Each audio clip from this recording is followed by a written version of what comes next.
We have a wonderful speaker this afternoon, so let's try to all come on and get in the room. I'm giving about a 2 or 3 minute warning.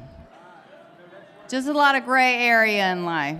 I can't pick 2 or 3, so.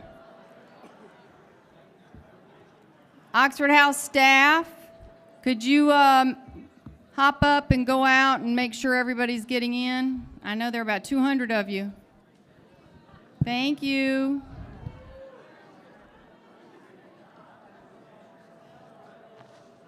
Chop, chop.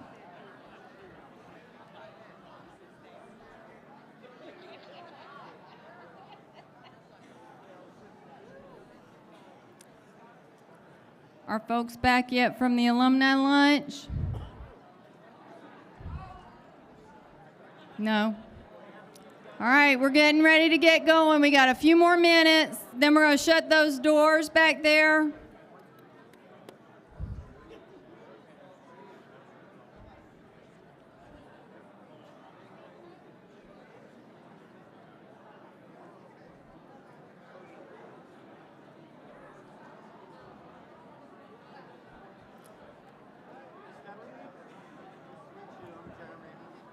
I used to live in San Diego. I love La Jolla. Yeah, it's beautiful. Yeah, it is.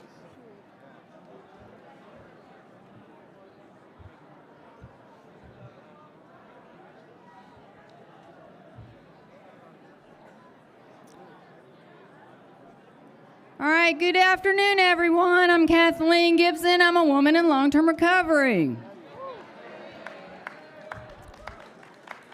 I missed all your faces this morning. I hate that we don't do a general session first thing. I know you feel the same way, too. Has everybody going to the breakouts this morning? Were they awesome? I thought they were awesome. One of the cool things in life is that I've always learned something new every time I'm around the Oxford House group. And I got the opportunity to meet a new outreach worker. He's not new, but he was new to me. In Nebraska yesterday, and I really enjoyed getting to know him, and he showed me pictures of the first house he's opened and called Oxford House Nebraska, which I couldn't believe we didn't already have a house named Oxford House Nebraska, but so it is always fun to meet new people. So one of the things that, and I'm actually a little nervous this afternoon. I'm going to tell you a little story, and then I'm going to read some of her bio. Dr. Stephanie Covington is with us this afternoon, and it's very meaningful for me because in 1994, I had just started working for Oxford House, if you could call it that. It was really a kind of a weird thing. And I was invited by the North Carolina Division of Health and Hospitals to this little conference, and it was way on the other side of Asheville. So if anybody knows anything about North Carolina, on the other side of Asheville is like a whole nother side of the world. And I had not a great car or anything like that, and put a little bit of gas in it, and we didn't get our expenses as timely back then, so I drove this little car all the way into the mountains and was a little overwhelmed. It was a conference. There were a lot of professional people, but everybody was kind of dressed casually. We were staying in cabins, and I went into this hall, and I heard Dr. Covington speak. And it really changed my life and changed my recovery. And I didn't have very much money, but I hobbled together some of my dollar bills, and I bought her book, A Woman's Way Through the 12 Steps. And for 30 years, that has been beside my bed, highlighted with little flags, and it really helped me until I was ready to get fully immersed in the 12-step program that I was in. So I am just extremely honored that she's here today. It means the world to me that she agreed to come and speak to us. And I'm going to read some of her bio because you all need to learn a little bit more about her. Dr. Covington is an internationally recognized clinician, author, organizational consultant, and lecturer. She is a pioneer in the fields of addiction, trauma, and recovery. She has developed an innovative, gender-responsive, and trauma-informed approach that results in effective services in public, private, and institutional settings. Her presentations, staff development seminars, and technical assistance focus on system change and the development of caring, compassionate, and empowering therapeutic environments. They provide professionals an opportunity to learn a new skill for dealing with personal, institutional, and societal changes, and are always in demand. Dr. Covington was a workshop chair for the Women's Treatment Improvement Protocol, published by the Substance Abuse and Mental Health Services Administration, SAMHSA, which you hear us talk about a lot. We had a lot of people here yesterday from, and served on the Advisory Council for the Women's Services for SAMHSA. She is a former chair of the Women's Committee of International Council on Alcoholism and Addiction. Her clients include the Betty Ford Center, the Center for Substance Abuse Treatment in Washington, D.C., and numerous others. She has conducted seminars for behavioral health professionals, community organizations, criminal justice professionals, and recovery groups in the United States, Canada, the United Kingdom, Mexico, Europe, Africa, Iceland, Brazil, and New Zealand. And this afternoon, she's here with us, and we're very grateful for that. So let's give her a big round of applause. Thank you so very much.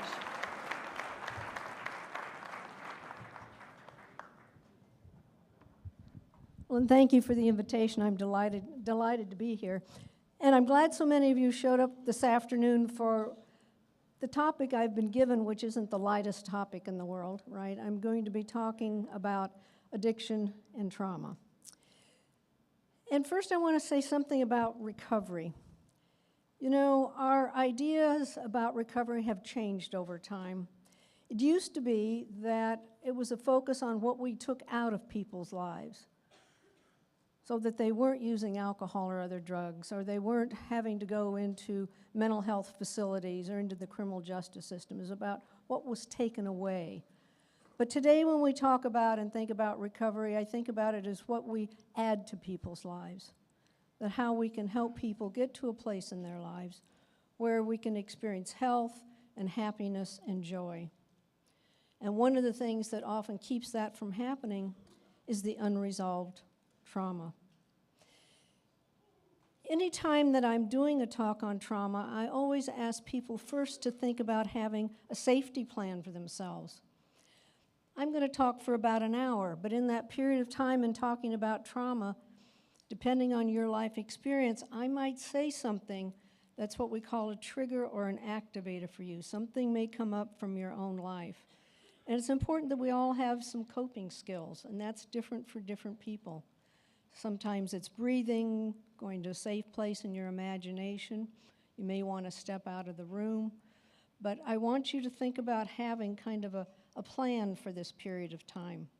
And when I work with organizations, I help staff create a safety plan that they have for themselves during the workday, because these things can happen at any time. It isn't a predictable kind of situation. So I want to just say a few things first about addiction today. You know, we've learned a lot over the years. We now call it a brain disease. We know that it hijacks the pleasure center in the brain, so nothing is quite as wonderful as our drug of choice. We also call it a pediatric acquired disease, because if you start using early in life, and because that's during a time of brain development, kids are at greater risk of becoming addicts as they move into maturity, to get into adulthood. See if I can keep my words, right? So it's pediatric acquired. The other thing we know now is we have medication-assisted treatment. And people have a lot of feelings about this, particularly when we talk about sobriety and abstinence. But there are medications that actually help people have less craving, so in fact they can get long-term sobriety. The biggest problem with this now is some people are talking about treatment-assisting medication. That I do not agree with. It's treatment with a medication to assist. The other issue is motivational interviewing. Some of you probably came into recovery, maybe through the 12 steps, maybe through treatment, and it was very much about confrontation. We used to believe that we would tear people down in order to build them up. We knew this wasn't right for women. I don't believe it was ever right for men either. That there are ways to work with people in a positive, encouraging way, not in a confrontational, tearing down. We also have harm reduction. Again, sometimes a challenge for people who, in our country, we're an abstinence-based program in most cases, and we've only been beginning to really embrace harm reduction. But I do think it's important that anything we can do to make people's lives better is it important to try. And we've also learned a lot about risk. And what are the things that actually put people at risk? We know genetically, risk is 50% of it is determined by genetics. That's the luck of the draw, the family you're born into, that might put you more at risk for becoming addicted later in life.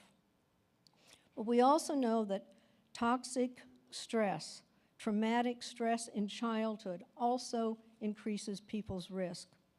Experiencing abuse and violence, that early substance use that I mentioned earlier, also who you spend time with, who you hang out with makes a difference.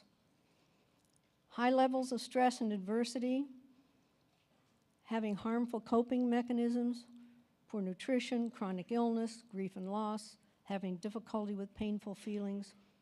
When we look at these lists of risk, do you see how many of them are really attached to harm that people have experienced, that are attached to the possibility of abuse and violence?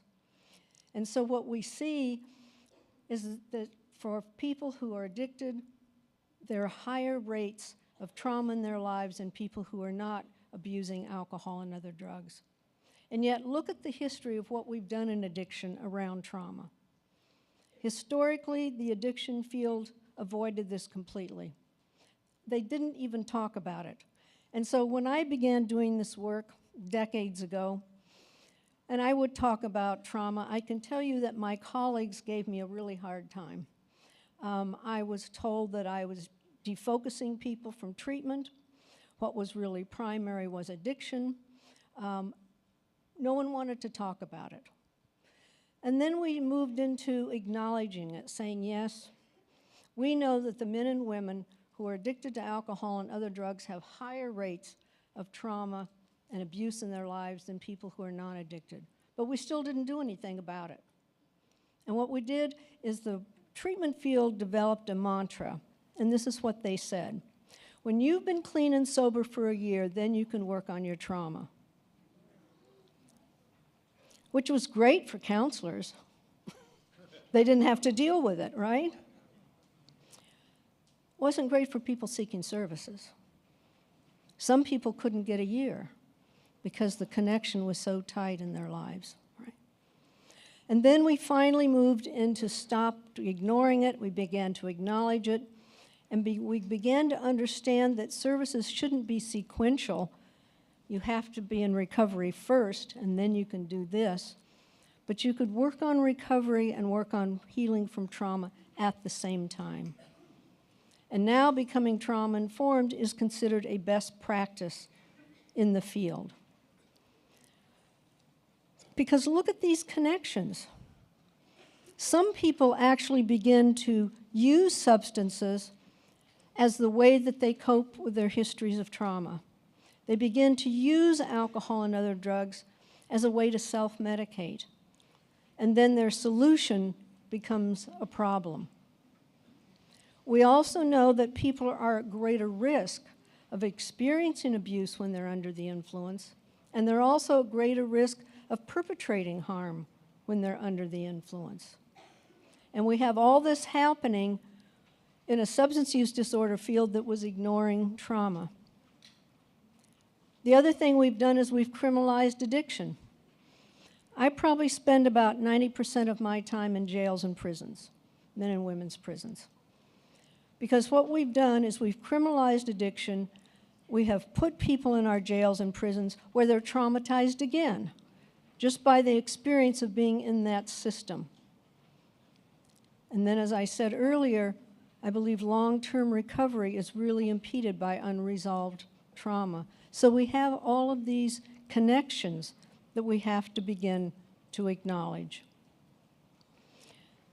So why is this important? Well, trauma impacts how we think. Trauma impacts how we feel. Trauma impacts how we behave. And these are three things that are really important in recovery, right? When you think about your recovery and you think about how you were and how you are now, I know your thinking has changed. I know your feelings have changed. And I know your behavior has changed, because that's what recovery allows us to do. But trauma is also impacting all three of these things. So trauma-informed has become this latest buzzword. It sort of resonates with people, and they talk about it a lot. But when we really talk about trauma, we're really working on three different levels. Trauma-informed is getting information we all need to know. This is the information you need to know for yourself, for your families, for those that you're supporting and helping in recovery. Trauma responsive is what we need to do. We need to take what we know, becoming trauma-informed, and then we need to apply it. So we need to look at our policies, our practices. Those of you who are living or operating Oxford houses, there are things that you do you need to take a look at, because maybe there are things you might need to change. So that's being trauma responsive. And then trauma specific are the actual services we provide to people. So there are really three levels to the work. So what is trauma? Trauma occurs when there's an event that overwhelms someone's capacity to cope. It overwhelms their physical and their emotional coping skills. They just can't cope with whatever they've experienced. And we consider this sort of a normal reaction to an extreme situation. And we talk about type 1 trauma, which is a single event. So a type 1 trauma could be an automobile accident. A type 2 trauma is what we call complex trauma. And that's when someone has multiple instances of trauma. So it could be the same kind of trauma, but it happens over and over again. Or there are multiple kinds of trauma. Now I'm going to show you what professionals think about. And the diagnostic manual, there's something called a DSM, which is a diagnostic manual used in mental health. And they say that trauma is really an exposure to actual or threatened death or serious injury or sexual violation. And it can happen in a variety of ways. A person can experience it themselves. They can witness it happening to someone else. They can hear about it happening to someone they care about and love. And then when they did the last DSM, they added this fourth one. It's repeated exposure to hearing about or witnessing trauma. So it was for first responders.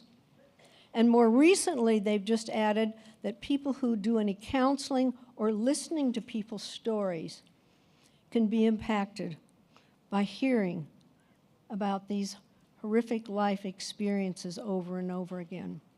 So there's the way that you experience the event, but for it to be traumatic, there has to be a particular response. And that response means it creates enough distress that it's impacting your relationships and your ability to work. We learned a lot about this 9/11 in New York City, because millions of people experienced the same event. For some people, they have what we call an acute traumatic response, and in 30 to 60 days, their lives kind of came back to normal. There are other people years later who are still struggling. So it's not just the event that makes something traumatic, it's a person's response to the event. Another way to think about trauma, the word actually also means wound. It's how an event wounds a person, okay? And it can take many, many different forms. It can be physical abuse, emotional abuse, sexual abuse in childhood. It can be witnessing violence in a home, kidnapping. It can be things like being outed because of your gender or your sexuality, or being dead named if you're a trans person, where someone continues to call you by your birth name instead of your chosen name, being rejected by family, friends, community, being kicked out of the house, losing a loved one, losing a pet, sexual assault, gang activity, muggings, robbery, the experience of being arrested, involvement with law enforcement, all the various kinds of accidents that people can have in their lives.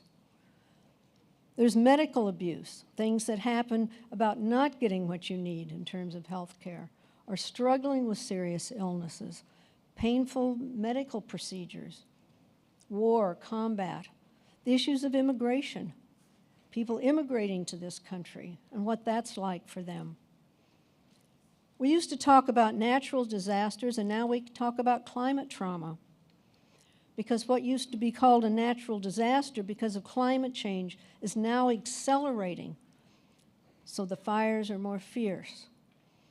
The floods and the tornadoes, everything is more devastating. And so now we have climate trauma. And then we have intergenerational, which is our cultural or historical trauma. And this is what happens to groups of people in our country. So in this country, this would be our Native American population. It would be our African American population. It would be the Japanese families that lived on the West Coast during World War II that were put in internment camps. And what we've learned is the violence and the abuse that happens in a generation is passed from generation to generation in these communities. And so when you begin to look at this list, you'll see that so many people have had multiple traumas. That's why I said very few people have that type 1 trauma. It's usually complex trauma. So when this happens, how do people respond? Well, the responses that happen in the inner self. To me, the inner self are our thoughts, feelings, values, and beliefs. And it also impacts our outer self, which are our relationships and our behavior. And so it's happening inside and outside. And so this chart can show you a little bit about what happens here. So there's an event. It overwhelms someone's capacity to cope, like I mentioned, right? And then there are the initial responses, which is the fight, flight, freeze response. There's numbing, psychological numbing, there's physical numbing, there's hypervigilance. For some of you who are trauma survivors, I can imagine the last couple of days at this conference, when you enter a room, you're really thoughtful about where you're going to sit, how you're going to sit. It's always checking the environment to see how safe you are. And what happens over time are there's changes in the brain, and there's a sensitized nervous system. The next thing that can happen is there's a stressor in the current environment. We call these triggers or activators. It can be a sight, a sound, a smell. It can be something that when you experience it, it pushes you back in time and you're flooded by feelings that belong back here, but you're experiencing them in the here and now. And that becomes really frightening for people, very frightening. And then let's look at some of these long-term responses. Retreat responses. Anxiety, depression, dissociation is a mind-body split. PTSD goes here. It's what we would call our mental health responses. Harmful behavior to self. This is where I would put the substance use disorders, the suicide attempts, the self-harm, the eating disorders. We have the harmful behavior to others, the aggression, the violence, the rages. And then we have the physical health problems. And part of the difficulty in our society is we have services, mental health services, that are still not talking about trauma. We have substance use disorder programs that are still not talking about trauma. We have suicide prevention programs that are not talking about trauma. We have anger management programs that are not talking about trauma. And we have a healthcare system that's not talking about trauma. And then we want to know why we're not doing better. When in fact, for most of these issues, what's underneath here are those traumatic experiences. You know, we learned a lot about this from a study that was done a number of years ago. And some of you may have heard of it, maybe not. It's called ACEs, the Childhood Adverse Experiences Study. And this was a study, it was originally done in San Diego, where I'm from. Kaiser, which is a health management organization, they worked with our National Centers for Disease Control. And they had 17,000 adults that were in this study, which means it was a big study, right? The study was originally done in 1998, and for at least 12 years, no one paid any attention to it at all. It's probably the most important study ever done in healthcare. No one paid any attention. The last 10 years, it's been embraced. You know, things move slowly. And it was based on 10 questions that they asked these 17,000 people. And I'm going to give you the questions, and in your mind, just count up how many yeses you have to these questions, okay? Because I'd like you to sort of figure out a number for yourself. So before age 18, and this is what they asked people, yes or no, before age 18, did you experience recurrent and severe emotional abuse? So first it was emotional abuse. Then it was severe and recurrent physical abuse. The third question was contact sexual abuse. Fourth question, physical neglect. Fifth question, emotional neglect.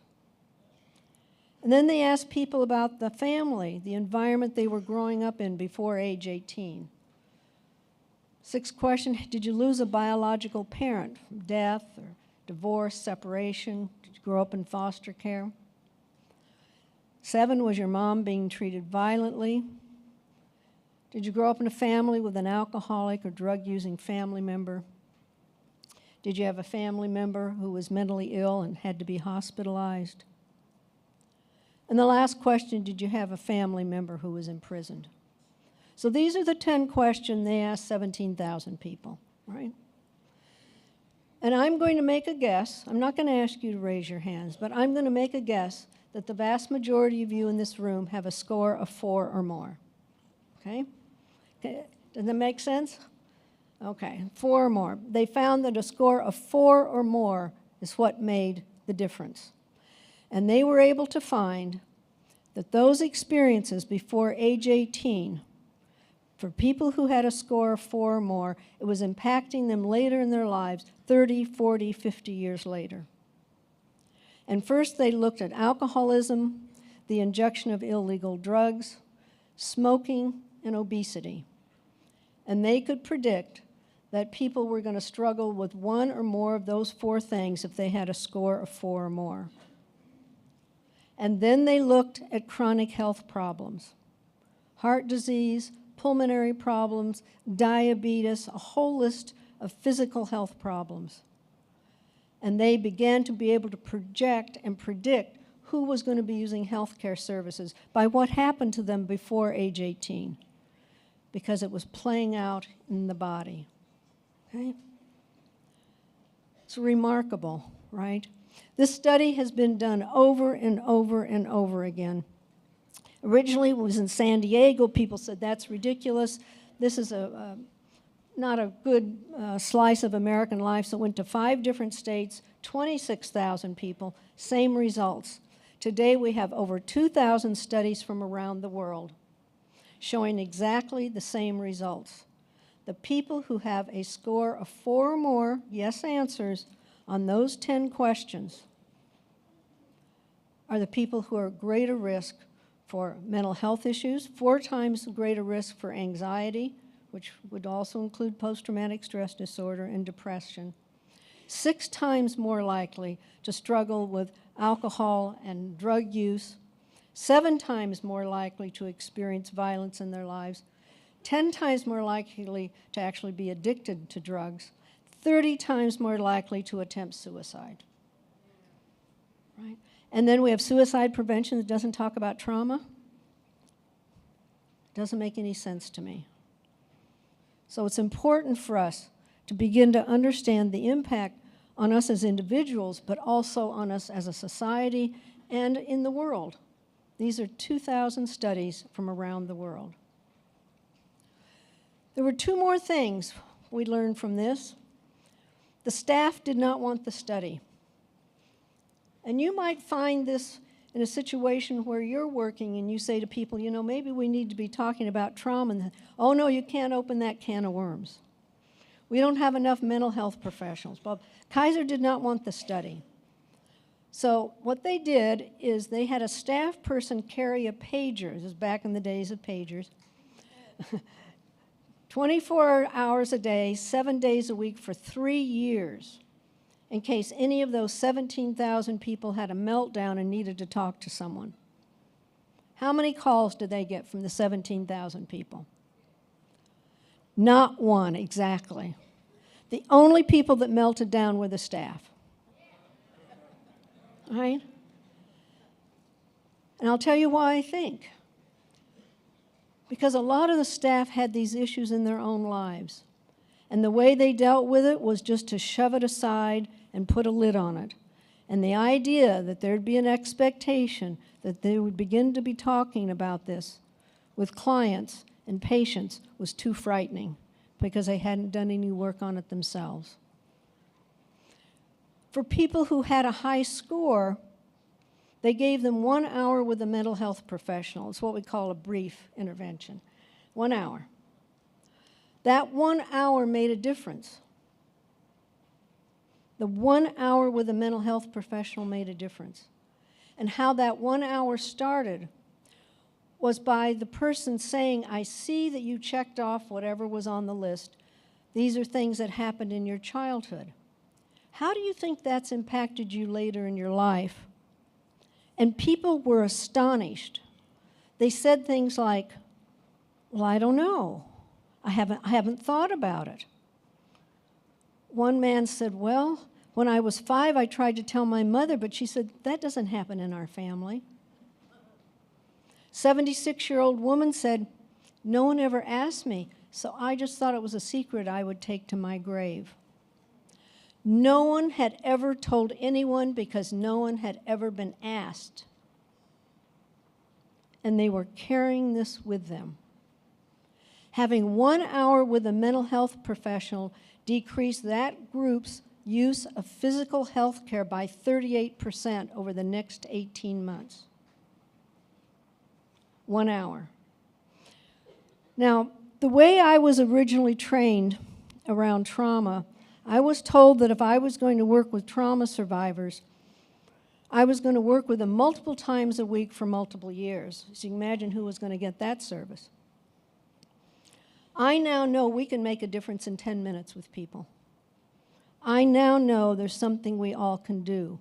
And I'm going to share that with you when I close my talk. There's something we all can do. For one thing, we cannot stop, we have to stop being silent. We have to acknowledge what's happening in people's lives.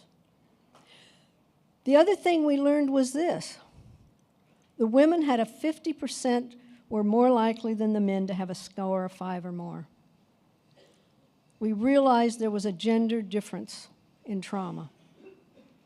And so what we've learned about addiction today is we have to understand both trauma and gender when we're providing our services, because the differences make a difference in our effectiveness.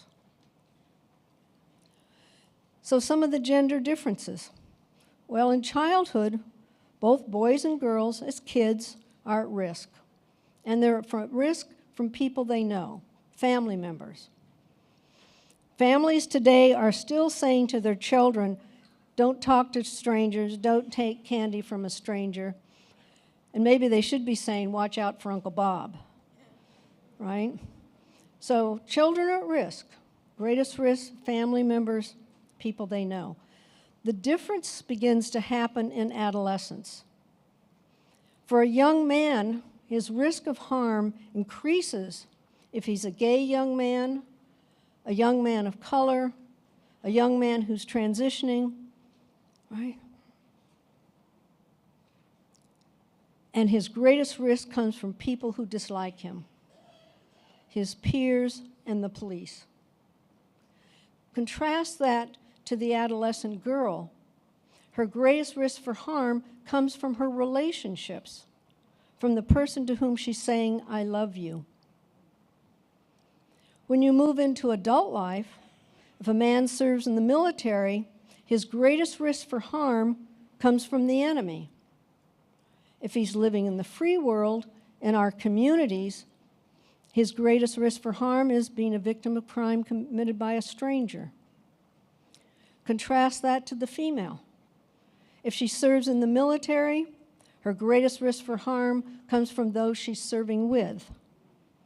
And if she's living in our communities, her greatest risk for harm comes from her relationships. And so when we're working with women, they often have the experience of being harmed in their childhood by someone they knew, being harmed in their adolescence by someone they were in a relationship with, and then being harmed again in their adult lives by someone they were in a relationship with. That's a more unusual experience for a man. And these make a difference when we're providing services and when we're working with people, right?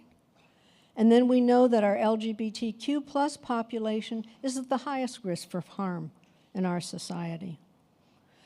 So it's important to think about the differences. Now, I use the word gender. Let me sort of define what that is. It's really the experience of growing up with all the social messages we get about what it means to be male, what it means to be female. It's our lived experience. Sex or biological differences really determined by genitalia. The first place in terms of services that ever started about gender was really the addiction field. A treatment was developed initially by men for men. Women would get some services, sometimes successful, sometimes not.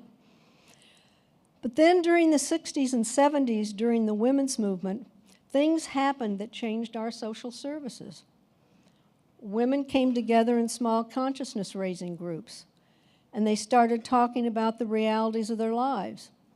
They talked about domestic violence, and we got our first domestic violence shelter 1976. Not because there wasn't any violence before then, but no one talked about it. Women talked about childhood sexual abuse. Women talked about being addicted to alcohol and other drugs.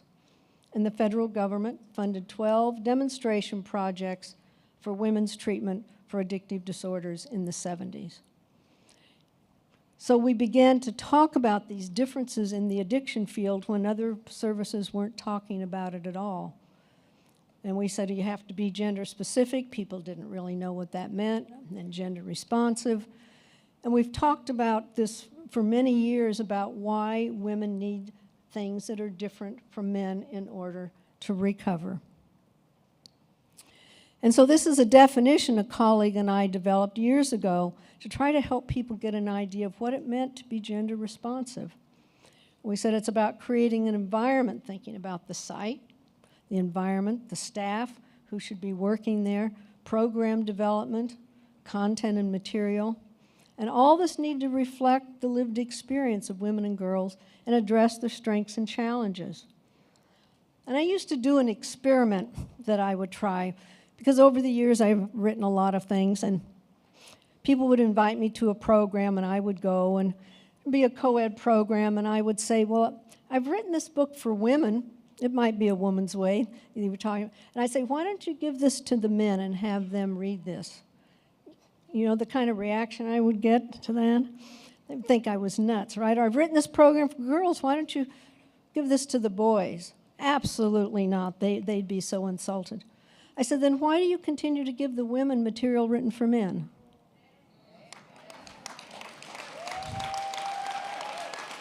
Why is that okay? That for decades you give women and girls the materials written for men and boys and tell them just translate it. But when you do the reverse, people wouldn't even consider it. Okay? It's not okay. Not okay. So this is what really, as Catherine's saying, this is why I wrote A Woman's Way Through the 12 Steps.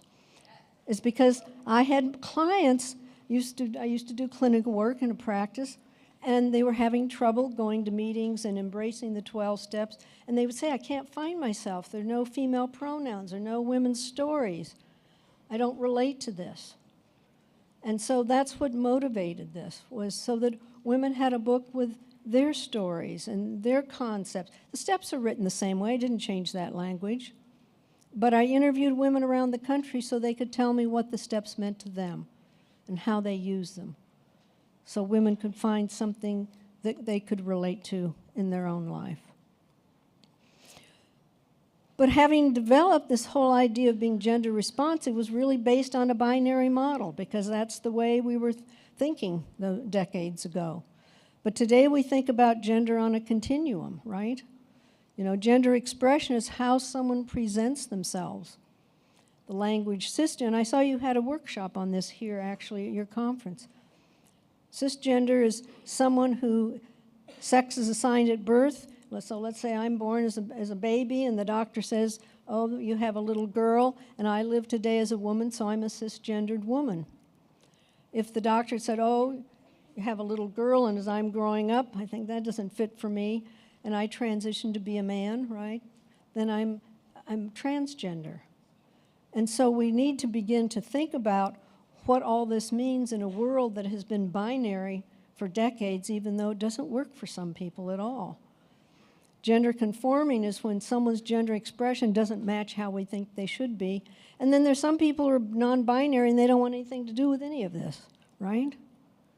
So it's really important that we get this clear, because what's the most important thing in people's lives is being seen. A sense that someone sees us, understands us, and accepts us.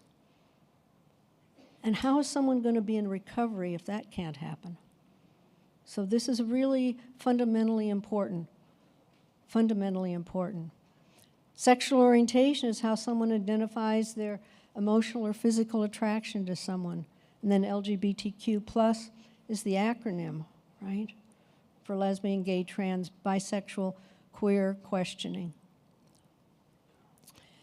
And language changes. It's really interesting. Different parts of the country use different words, but it's really important for us to begin to understand the language and what the experience is for folks.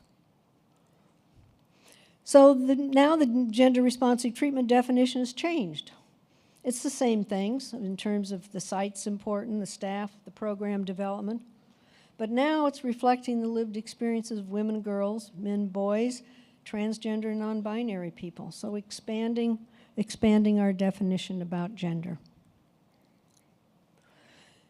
So trauma-informed, like I said, it's a buzzword. It's important that we understand trauma. It resonates with people, it's important. But it's only a first step in the work we all need to be doing. Becoming trauma responsive is the next piece. And for those of you at Oxford House, this is important for the work that you're doing and for where you're living. It's really important to be able to take into account how trauma has impacted how people who are living in the Oxford houses are thinking and feeling and behaving.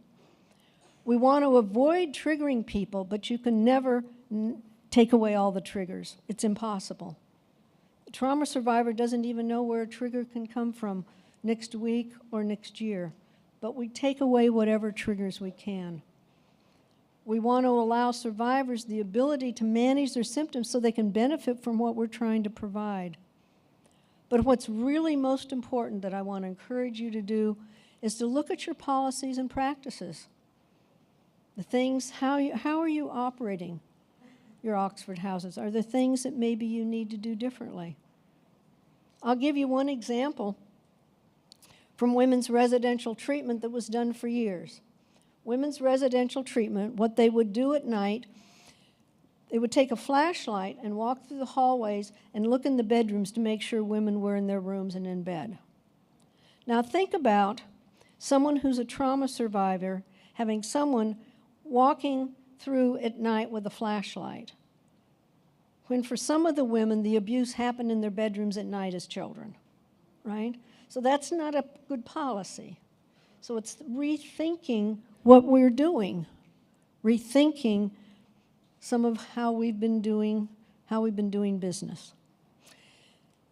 Now, Roger Fallett and Maxine Harris, they've made a major contribution. They wrote a book 20 years ago using trauma theory to design service systems. They have been running a large community mental health program, Washington, D.C., and most of their clients, a lot of people who are homeless, obviously drug users, addiction, mental health issues, lots of challenges.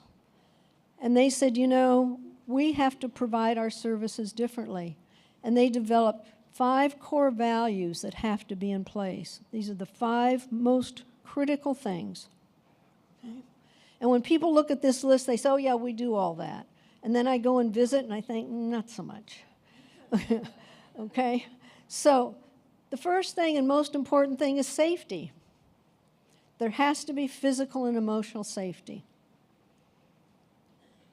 Essential. Trustworthiness. That there are boundaries. That we do what we say we're going to do. If we're running groups and we say group starts at 2, we start at 2, not at 2:15. Right?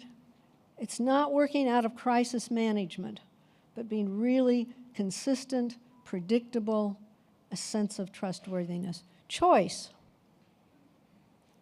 How much choice do we give people? Or we tell them what they have to do? Choice. Collaboration. The idea that we're all in this together as a team. And then empowerment is skill building. The most important piece for trauma survivors are learning coping skills, grounding exercises, things so they can manage those times when they're triggered. So these are the 5 core values that need to be in place. And it means a culture shift. It means that everybody in the facility, in every program, understands trauma. It doesn't make any difference what their role is. I'll give you an example. San Diego has a new women's jail. The physical plant's actually quite nice, if there is such a thing as a nice jail. So I'm doing training there. They have 651 employees. And every one of those employees were trained. We didn't just train counselors. We just didn't train uniformed staff. Everybody working in the facility around the clock. They said to me, oh, you're just going to want to do the daytime shift. I said, oh, no. Every shift has to be trained. Everybody, right? Because we're trying to change an environment. And so it means everybody has to have an understanding. Everybody has to be operating out of a new mindset and a new routine. It's also really important to be culturally sensitive and informed. We need to understand those who have grown up in a different culture, and we also have to understand the limitations of our own culture. And we need to use what we call universal precautions. And the best way to explain this, I think, is my dentist. Okay? So I have a trauma-informed dentist. So a number of years ago, she said to me, you know, Stephanie, I think I should learn more about trauma in my staff. And what she intuitively knew that somehow maybe dentistry might be difficult for trauma survivors, which is really true because there are a lot of triggers in a dental office for a trauma survivor. So here's how she practices dentistry. You come into her practice and you're told if you're ever uncomfortable in the dental chair, you let them know you can get up and walk around. Now think how radical that is. Don't you think when you sit in the dental chair, you're supposed to sit there like this until you have permission to leave, right? If they're going to do an x-ray, they have you take a couple of deep breaths. They explain they're putting a heavy plate on your chest. They put it on. They have you do a few deep breaths. Again, these are grounding exercises. They're told that you can have shorter dental appointments. The universal precaution is she does not do a trauma assessment. These are not things she does for trauma survivors. This is how she operates her practice for everyone. It makes a difference for those who've experienced trauma, and it doesn't create any harm in those who haven't. And so it's like a universal precaution like HIV and AIDS. In the 80s, what happened if somebody was positive? You'd go to a medical care person and they would put on gloves and do all this stuff because your file would be flagged. Today, we're all treated like we're HIV positive and we don't think anything about it. It's the same thing with being trauma responsive. It's changing how we are with people across the board because it makes a huge difference for the trauma survivor. The other thing that's really important here, I gave you those earlier questions and so forth, but it's the indirect impact of trauma. That you can be impacted indirectly by trauma just because of where you're living and the work that you do. Sometimes it's called vicarious trauma, compassion fatigue, secondary post-traumatic stress, burnout. It's the things that happen because when we're around people who've experienced a lot of trauma in their life and we're hearing their stories, it can impact us. And compassion fatigue is that place you get to where you think, I just can't hear one more story. I just don't think I can hear one more story because there's so much pain in the world. And so self-care becomes very, very important, very important. Secondary post-traumatic stress means you end up with some of the symptoms of PTSD. You can have nightmares, difficulty sleeping, intrusive thoughts. All kinds of things can be going on. I like this quote a lot because I think it just emphasizes it so well. It says, the expectation that we can be immersed in suffering and loss daily and not be touched by it is unrealistic as expecting to be able to walk through water without getting wet. It's just inevitable in the environments that most of us are living in and working in. So we've talked a little bit about trauma-informed, a little bit about trauma-responsive, and then we have trauma-specific. And these are the interventions that are actually focused on trauma, providing services. And what are some of the things we can do? Another quote I like a lot is from Helen Keller. Although the world is full of suffering, it's also full of the overcoming of it. That while we're immersed in this in our daily lives, what we really see also is how people manage to move beyond, to keep going. And we see that in recovery all the time. The stories of people's lives and what they've had to go through to get to this other place in their life. And there are key things that people need to know about. And this is true whether you're working in a staff position or if you're someone who's participating in a group. People need to learn what trauma is and what abuse is. You cannot assume that someone knows that even though they've experienced it. I said that work a lot in jails and prisons, and when we do our trauma programs, we have graduations, and often we have speakers at the graduation, that the groups pick someone to be a speaker at graduation. And one man got up in one of the California prisons and he said, I thought trauma was a hospital. I had no idea trauma is what you would call what I experienced in my childhood. He had no idea. People don't know. I've had women, when we talk about post-traumatic stress disorder, and they go, you mean there's a name for this? I just thought I was crazy. I've been hiding this for years. People often don't know this information. And learning it is helpful to people. So we want them to learn what trauma is and what abuse is. Understanding the differences, right, because of gender. Understanding typical responses. It helps people not feel so alone.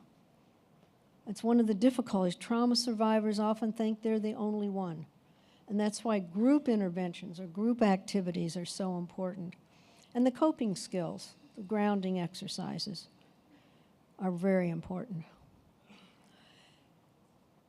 Trauma has, we started talking of trauma and abuse much more in women's lives than men.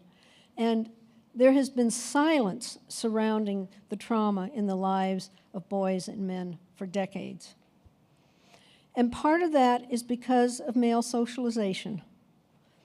Think about the messages that we give boys growing up about what it means to be a man. What are you supposed to do, right? Don't cry. Do it by yourself, right? There's all these messages that because of that, what men have had to do is be silent about their own pain and vulnerability. We've had the silence in our society about what's happened to boys in schools, Boy Scouts, churches, right? Silence. And because of this, men carry a different level of shame around their trauma. And I see this all the time with the men I work with. There's this sense of, because of what I was taught growing up, I shouldn't feel vulnerable.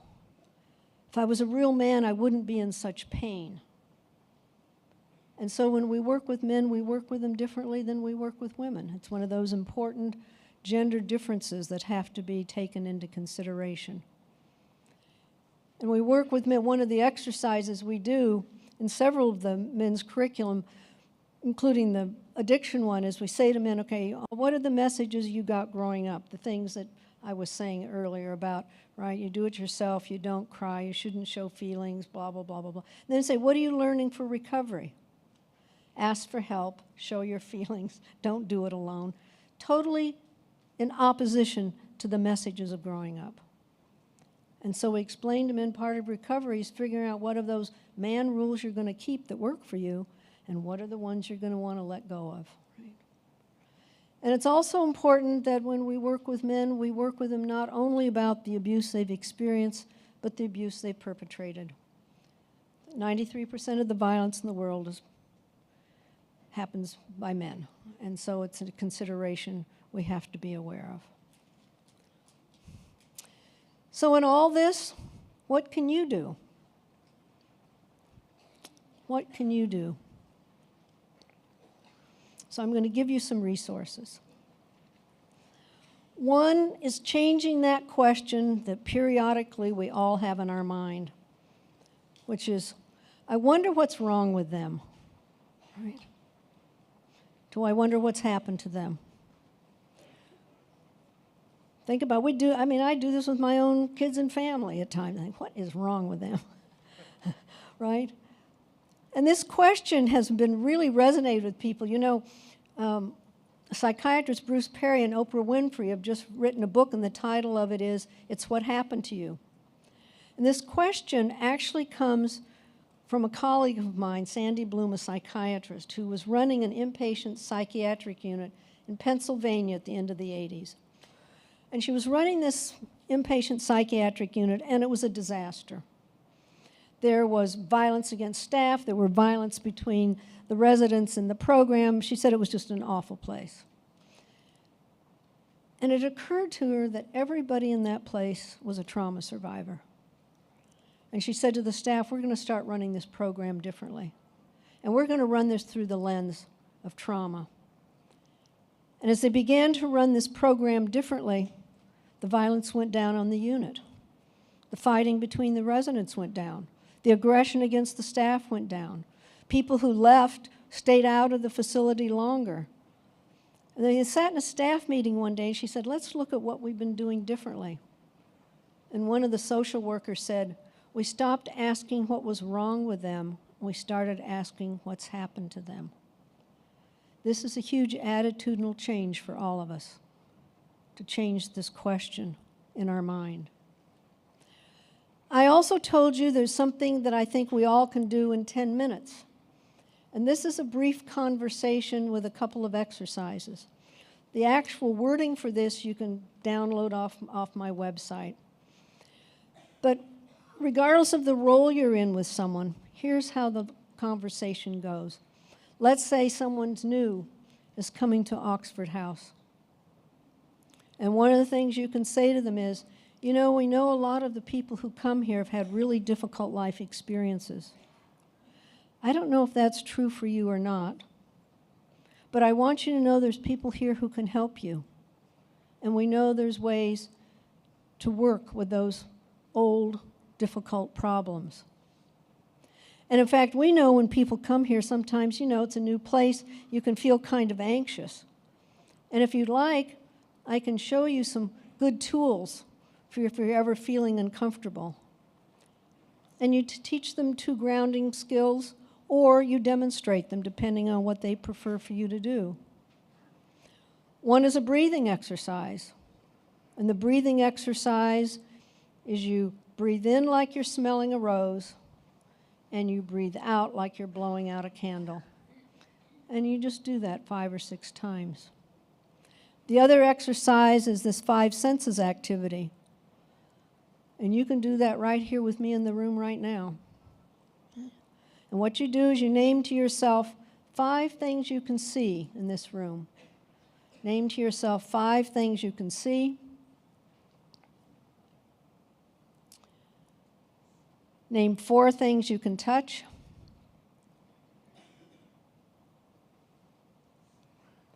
3 things you can hear. 2 things you can smell. And 1 thing you can taste. This works about 95% of the time to bring people right into this moment, because in this moment they're safe. And on the website you get the actual language, and you get a sheet where you can cut this card out and give it to people so people can take the exercise with them. 10 minutes. It doesn't seem like much, but think about it. For someone who's never told anybody about a traumatic experience, to have someone say to them, we know this happens a lot, and we know there are people who can help. That actually is a lot. We have different materials for women and girls for addiction and trauma, a variety of things. The versions for criminal justice system, versions for the community. We have materials for men and boys, same thing, things for criminal justice system, things for the community. These 2 brief interventions that I wrote a few years ago, I rewrote and made them more gender inclusive. So we have Healing Trauma Plus, which is a brief intervention for women and gender diverse people, and Exploring Trauma Plus, brief intervention for men and gender diverse people. All the resources you can find on the website. There's always the question, is it evidence-based? You can read all the research on the website for those of you who like that sort of thing. In closing, what really makes a difference in what I've been saying? What really makes a difference in all this? 1, creating a safe environment. People can feel safe. The second thing is listening to their story when they want to share it. The story of our lives is really important. A colleague of mine, many years ago, he's a Harvard-trained psychiatrist, Richard Molina, and he and some fellow students set up a drop-in center in Cambridge, Massachusetts, many years ago, and it was a drop-in center for refugees from Cambodia. And no one smoked Khmer, so they had translators. And he tells the story of a woman who came in, started to talk to him through the translator, and then left, and he didn't think anything about it. 5 years went by, 5 years, and she came back in. And she said, I had to go learn English so I could tell you my story. She said, I couldn't tell the story through the translator. And I think what she experienced sitting with him before she learned English, she had a sense that he was an empathic person. And this is who she wanted to share with. Because empathy is the most important piece in all of this. We know this from our own lives. When something is going on in your life that's important to you, and you share it with another human being, and they say something back to you, and you know you've been seen and heard, you can feel it in your gut. It's the healing moment. It's that deep connection with another human being. And it's the only thing that really matters in our lives. So these are the things that are ultimately most important. So in closing, I use spirals a lot in my work. I think about the downward spiral of addiction, the line through the middle of as the object of addiction. As addicts, what do? We organize our lives around our drug of choice, and our lives become more limited and constricted. Trauma does the same thing in people's lives. They often organize their life around the traumatic experience, so there are places they can't go, people they can't see, or the constriction can be layers of clothing or extra weight. What we need to do is to help people move on the upward spiral. Now, you'll still see a line there in the middle, because every powerful life experience stays with us all of our lives. It's just the nature of life. So you're in recovery, but addiction is still part of your life history.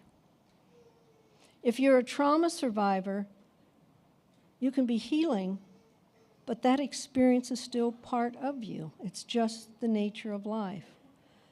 So we want people to be able to be in this upward spiral that's about growth and expansion. And you'll see the word transformation on there, because I think ultimately that's what recovery and healing are about.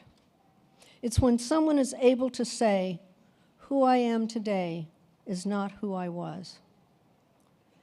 And that's what we can have in our own lives, and that's what we can offer to others. Thank you.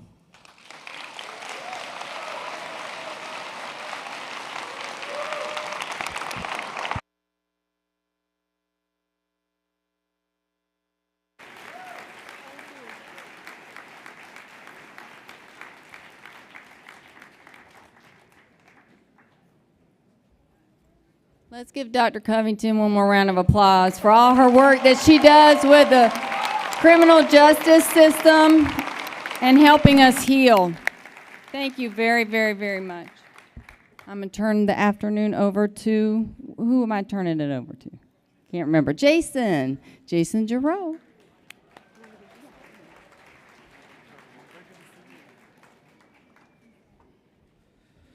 Thank you very much. All right, we have some winners. You ready to find out? Who is your favorite?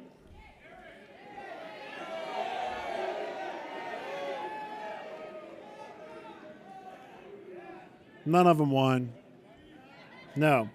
All right, we'll start with alumni. If I can have the current ward council come up.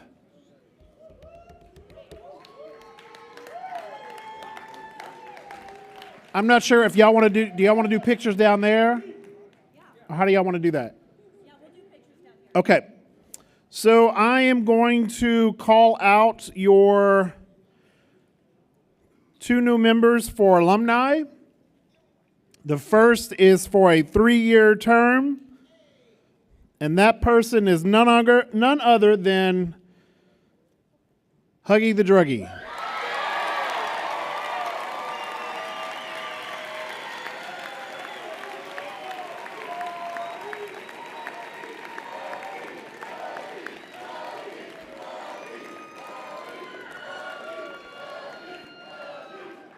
Trailing right behind him as an alternate is your home state, Eric Perkins.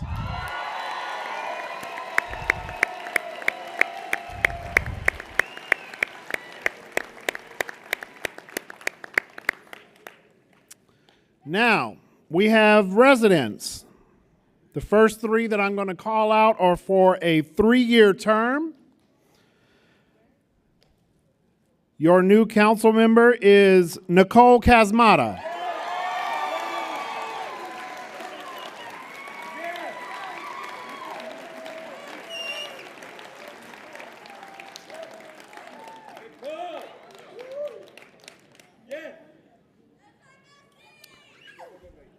Your next council member is Jason Brown.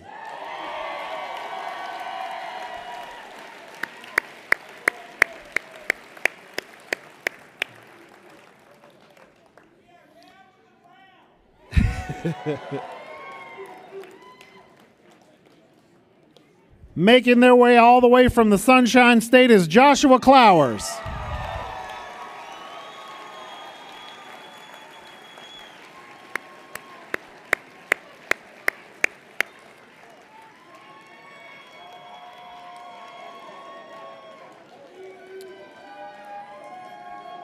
Your next council member is for a 2-year term, and that person is LaRae Parrish.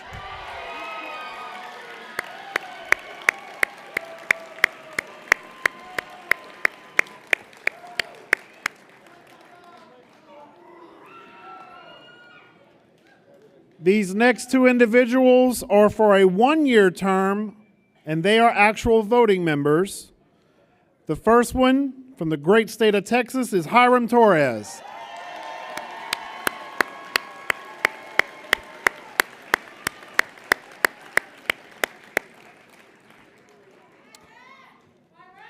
Your next new council member is John Ware.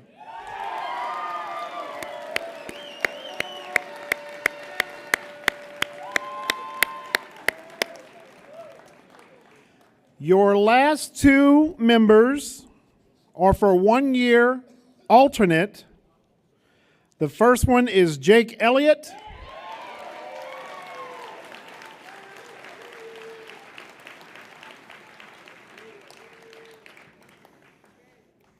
And your last council member is Brent Smollinger.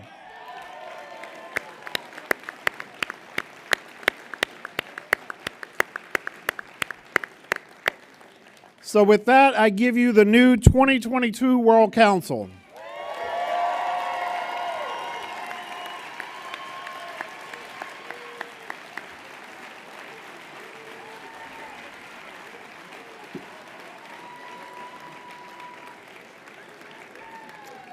And now, all of their hard work will come out into the next part, and I'll hand it over to Jackson for the resolutions. All right, we're going to allow them to get a photo, and then I'm going to ask the chairperson to come up and join me at the front. So I'll do a little bit of time killing for just a second while they get a photo. It's a tradition that the outgoing, incoming World Council members get a group photo. Wake up! Wake up! And then tonight they're going to have a closed meeting that probably will last several hours. I think they go to like 1 a.m. in the morning. They don't get to enjoy the dance or any of the festivities tonight. They go straight to work. So when they say they want to be of service, that it gets tested immediately that they get to be of service. So each year, the World Council, they get together through Zoom meetings every other month, and then they have subcommittee meetings.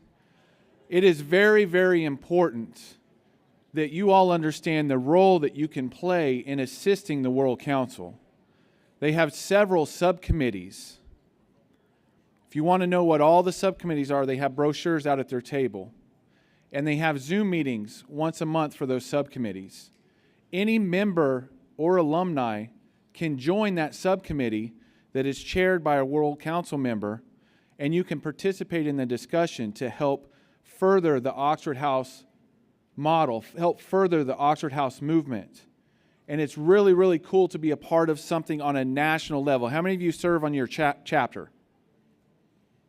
Most of the room. How many of you serve on your state or regional association? For alumni, how many of you are serving within an alumni association? So this is just another level not everybody can get elected to a world council position because there's a lot of us, and most of them they're 3-year terms. So people don't cycle off very often. There's not many spots for as many people as we come, but you can still participate by getting involved in one of the subcommittees.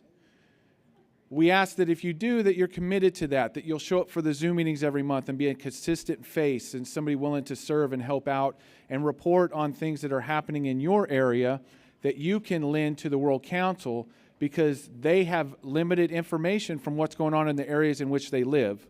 And not every state gets represented on the council every year at the convention. We like to keep it diverse by only having one alumni and one member from one state allowed to serve on the council. It didn't used to be that way, and Washington had like a third of the council, Washington State, because they always had the most votes. They'd bring the most people to the convention. So we do need people on the subcommittees.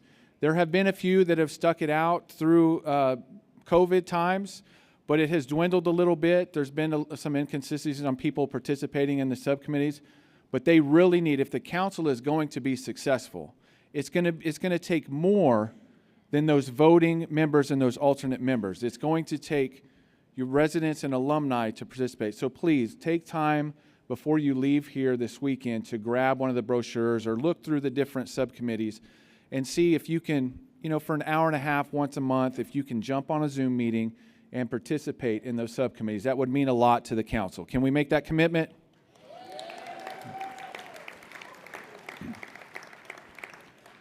So Dave Horseman, this is really one of his last duties as a chairperson. Thank you for your service as being a chairperson for the World Council, your service to Oxford House.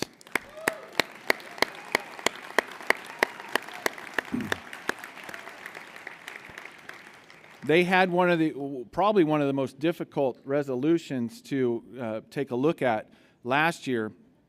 There was a resolution number 68 that passed at last year's convention, and it reads, "Be it resolved, the World Council shall study and report to the full membership at the next convention, which, if any, of the existing 67 resolutions are obsolete or not necessary."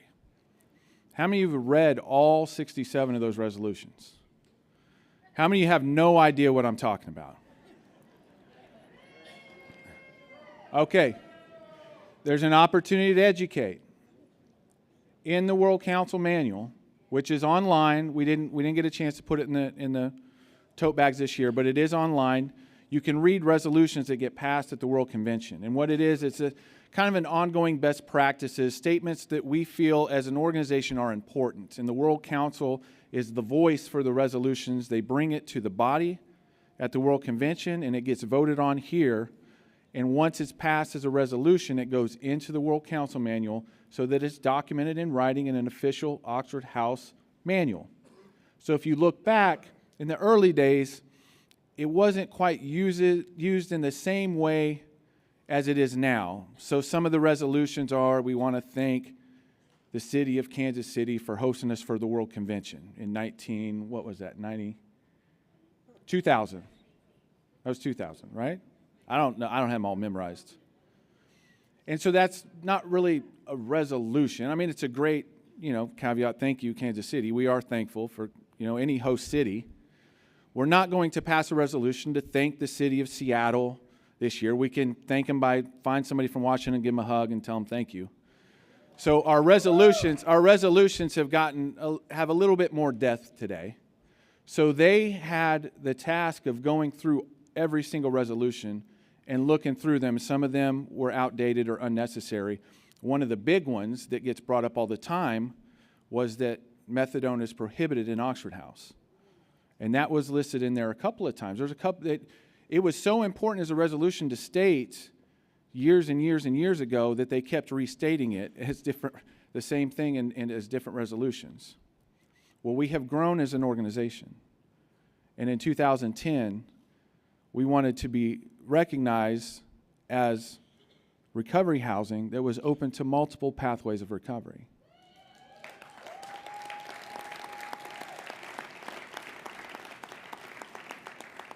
And with that, a resolution was passed that is up to each house to decide their membership. And that a resolution passed we're not going to try to infringe upon the autonomy of the houses to make decisions upon their own membership. Because the people that are closest to the situation, that live in a house, know best about how their house should operate. And that's been at the core of Oxford House. That's what Paul Malloy stood for. He would go to court for one bed in one house. If they said, no, you can't have 8 beds, you need 7 beds to open a house in our town, he would fight that for that one bed, because that one bed could be the difference between life or death for somebody in that town. So with the spirit of that, resolutions began to carry a little bit more weight. They're considered very seriously, taken very seriously by the council when they meet and have their summit in the spring. And so they went back and they looked at every single resolution and decided if it was one that was going to be put on this list. They put together a list, they provided it to Oxford House Incorporated, and the leadership of Oxford House Incorporated agreed with the list.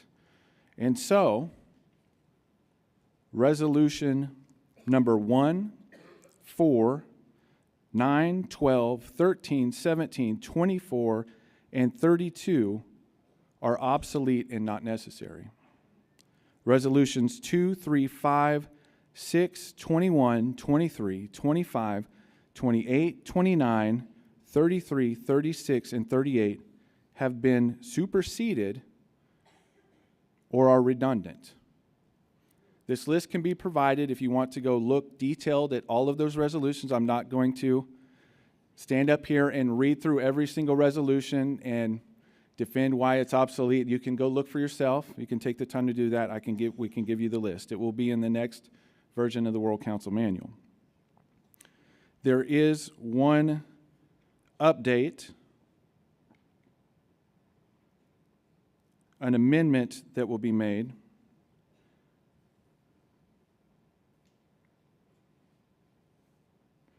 We are going to look at how we can grow with the times. Because as Oxford House grows, so too does the technology around us. And the council recognizes that there has been a significant disruption to the flow of democracy through inappropriate mediums of technology.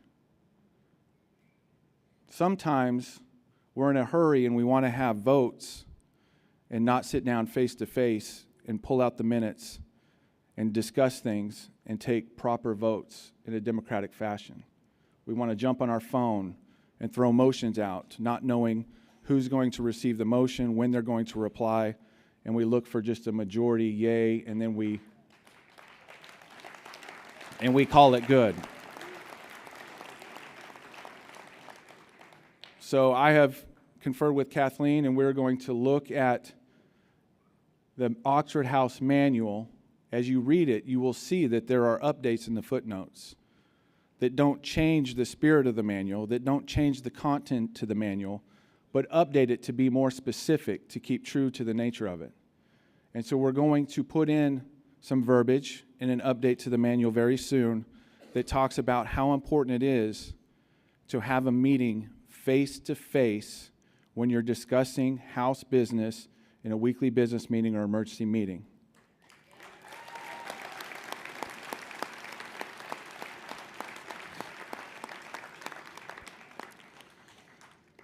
Another thing that has occurred over the last few years, and this is something that is no fun to talk about, we're going to talk about it a little bit in the morning, is that the opioid epidemic is taking us out at a record pace. People are dying from fentanyl, carfentanil, and some of the opioids that are out there. We have people dying in Oxford House. We need to do all that we can to try to prevent that. We do a lot of good, but we can always learn and grow and do better. And so the council felt it was important to make an amendment to one of the existing resolutions that discusses carrying Narcan in the house and having every member trained on how to use it.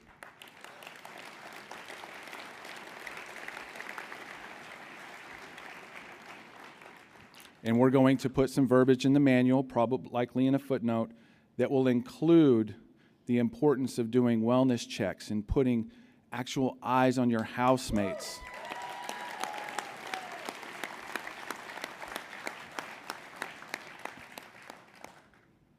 Too many times we think somebody's gone or at work and they're dead in their bedroom.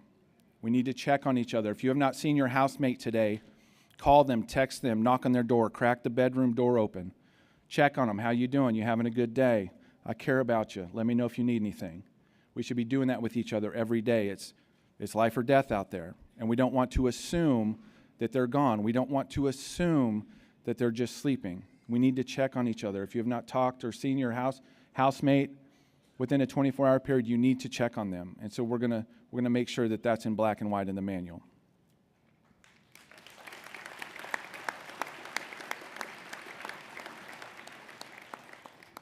We do have one resolution that we do need to vote on. Do y'all want to take a vote? Okay, it is an amendment to an existing resolution. Here is the original resolution. Be it resolved that each house shall obtain an email address for the house. That's the current resolution as it states. The World Council would like to see that amended to, it is strongly suggested that all Oxford House associations, chapters, houses, and committees use the oxfordhouse.us email system for all Oxford House-related business.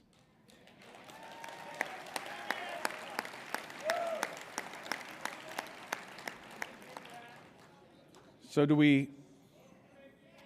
I have a motion on the floor.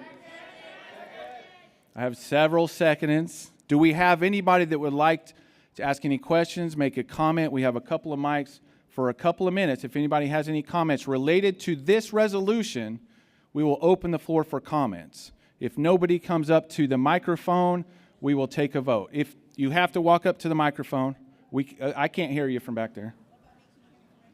I can hear you, but they can't. You got to go to the microphone. Hello. Okay, introduce yourself and please. My name's Latricia. I'm from Austin, Texas. I would like to know how that's going to affect our email intake and how many emails we're going to be receiving every day, because it might be a little harder to go through all of those emails, right? Okay, let me respond to this so that there's no confusion. We're just going to ask that houses and chapters and associations, when they create an email, they go through the .us email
getting all dressed up. You guys excited to get all dressed up? Understand that you have to have a ticket. Hey. Thank you, Paul. Thank you. So you have to have a ticket, a banquet ticket. I believe it's the blue one. Let me make sure it's the blue. The blue text. Yes, the blue banquet will get you in here. When this room fills up, there's the green banquet tickets. That is the overflow room. That is downstairs where the women's conference was in Elwa A and B, breakouts 2 and 3. We don't have enough room in here for everybody. There will be some people in the overflow room. So there will be a live feed to what's happening in here.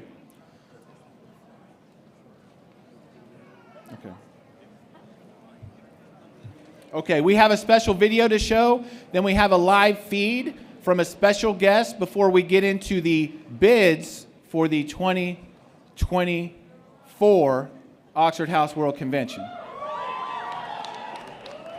So we are going to show a quick video, a message from the current drug czar, the director of ONDCP, who is Dr. Gupta. So if you would take a few moments and listen to this message.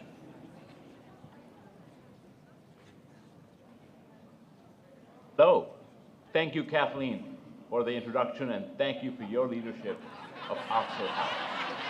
And hello to everyone attending the 2022 Oxford House World Convention, either in person or online. National Recovery Month is the perfect time for us to be speaking. This is a time to recognize the 23 million Americans in recovery from a substance use disorder, and to honor their journey to a healthier life. I understand that many of you are early in your recovery journeys, so let me first say, congratulations. As you all know too well, that this isn't one and done achievement. It's a journey that will be a part of your life for decades to come. So congratulations on beginning this new chapter. Now, what's remarkable about this achievement is that you're living, breathing proof of what we all know, but what the general public doesn't know well enough. That not only is recovery possible, but by having the right supports in place, like safe, stable housing, recovery is probable.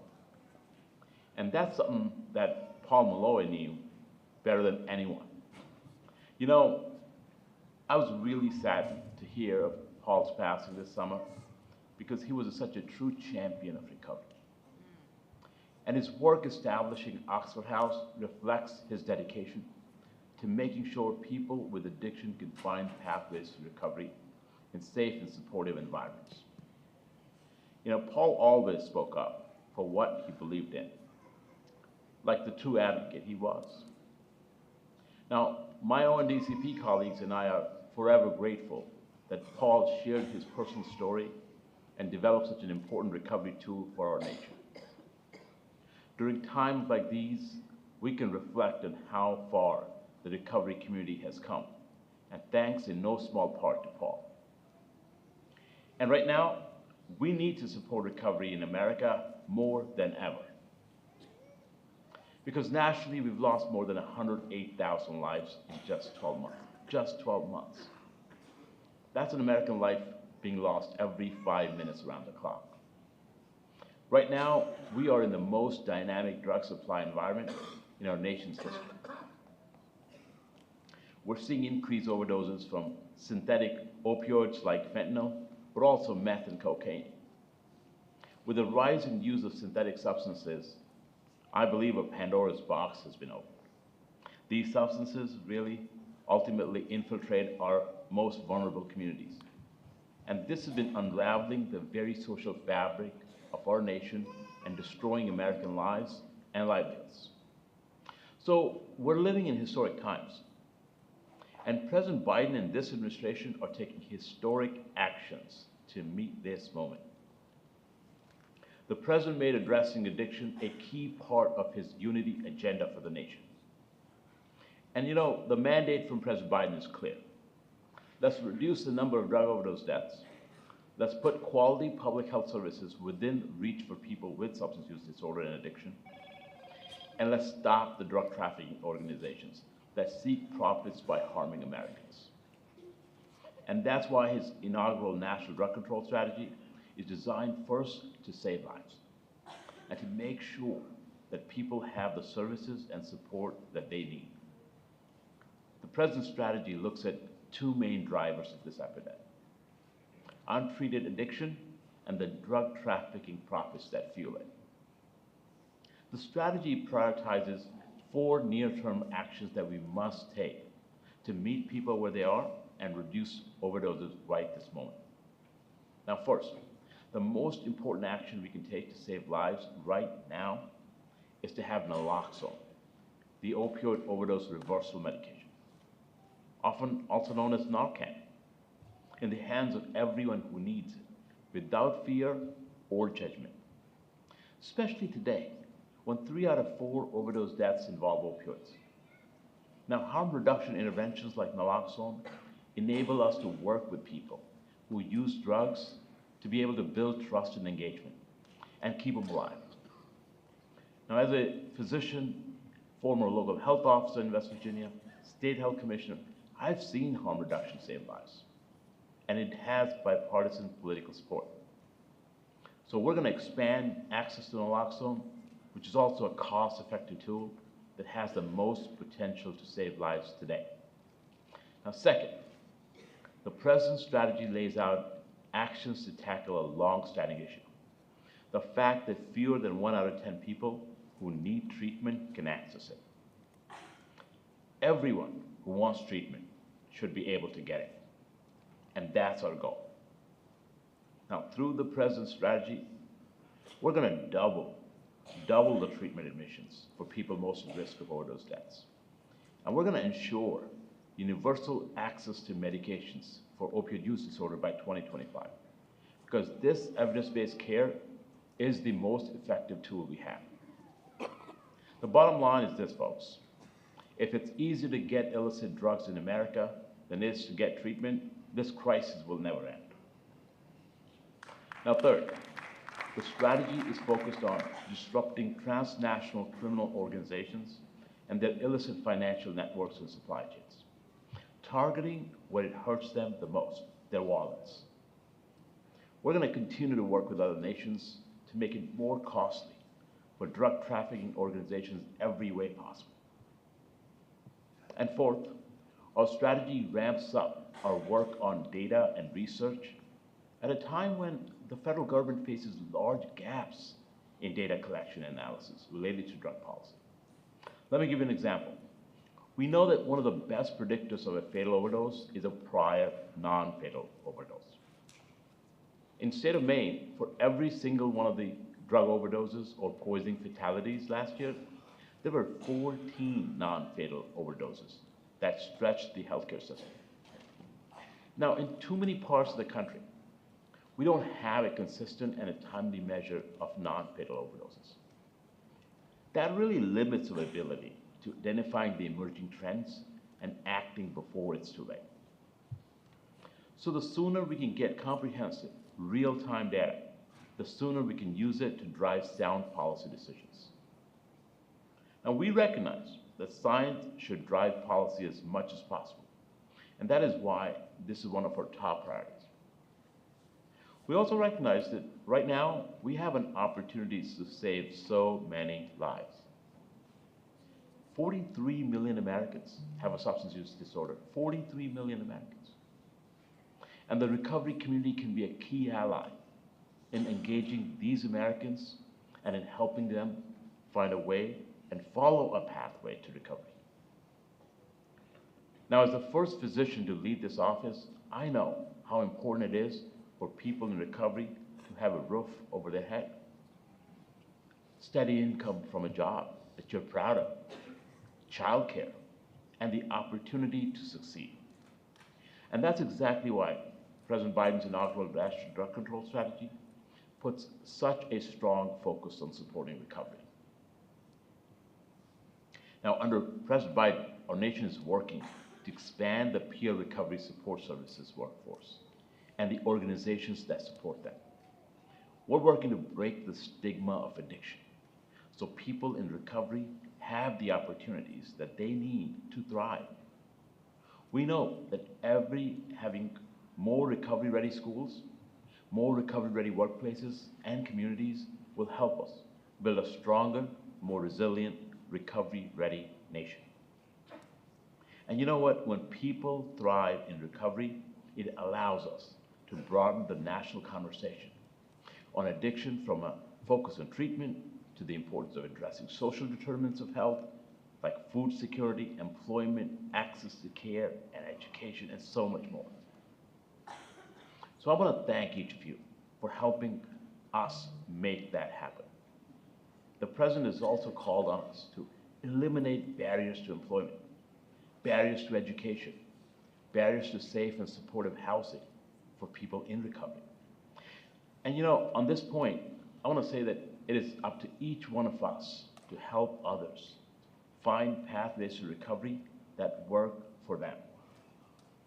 We know that some find their way by using prescribed and effective medications for opioid use disorder, and we need to support them. There is no one-size-fits-all pathway to recovery, and we know that. So we need people to make sure that we're all setting ourselves up for success, whichever pathway folks take. Because at the end of the day, this is about preventing the devastating outcomes associated with addiction, including death, including loss of employment, loss of family, and so much more. So we can help people live healthy and productive lives. You know, in his proclamation declaring September as National Recovery Month, President Biden wrote, and I quote, "I believe everyone who experiences substance use disorder is capable of achieving and sustaining recovery, and my administration will support all Americans on this journey." And we thank everyone who works tirelessly to help our fellow Americans recover from substance use disorder. We offer strength to our loved ones at every step of their recovery process. And we rededicate ourselves to protecting our families and communities so all Americans can enjoy health and happiness.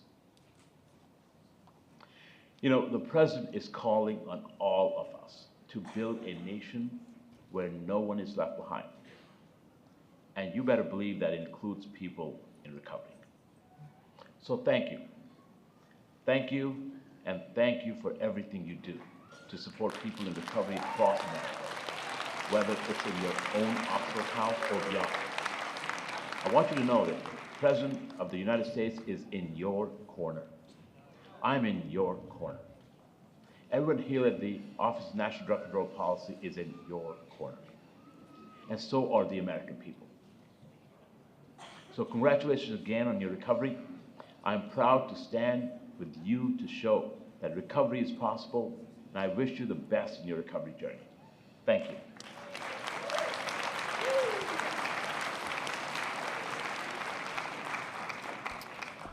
And I believe we might have another person that might be in the queue. We're just checking on that.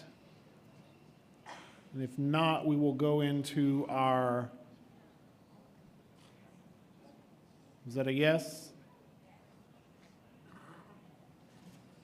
Okay, so we have the person in queue. So I want to introduce to you Ryan Hampton. Ryan is a prominent advocate, speaker, and author, and a media commentator. Ryan Hampton travels coast to coast to discuss solutions to our national addiction crisis. In recovery for a decades-long opioid addiction, Hampton has rocketed to the center of America's rising addiction recovery advocacy movement. An alumnus of the Clinton White House, he worked with multiple nonprofits and national recovery advocacy campaigns, and is now a prominent leader, face and voice of recovery advocate. With content that reaches millions each month, Ryan breaks down cultural barriers that have kept people suffering in silence and is inspiring a new generation of people to recover out loud through his Voices Project. He is part of the core team that released the first ever U.S. Surgeon General's report on addiction in 2016, and he was singled out by Forbes as a top social entrepreneur in the recovery movement. Ryan connects a vast network of people who are passionate about ending the overdose crisis in America, and he's been featured by and is a contributor to media outlets such as USA Today, MSNBC, Fox and Friends, the New York Times, NPR, HLN, Vice, Forbes, Slate, HuffPost.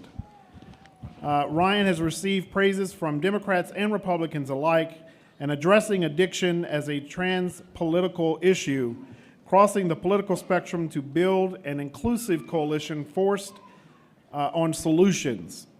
He's worked closely with the White House, Senate Democrats, Republicans, and U.S. leadership, helping craft portions of the historic H.R. 6 Support for Patients and Communities Act, which signed into law in October of 2018.